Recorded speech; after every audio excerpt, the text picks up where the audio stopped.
Ba hát kể chú.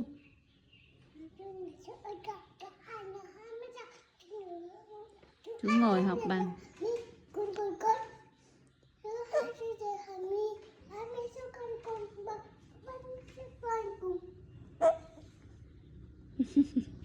Tít hát tôm phải cười.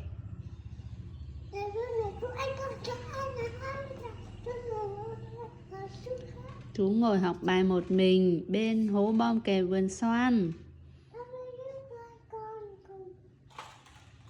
Ba cô cá rô ron tung tăng chiếc vây son theo tiếng trách vang dồn. Kể chu là chu ếch con bé ngoan là ngoan nhất nhà. Chu học thuộc bài xong rồi chu hát thì cùng họa mi. Ba cô cá rô phi cùng ba cô chiếc chim ri tung tăng chiếc vây si cùng theo tiếng ếch vang dồn.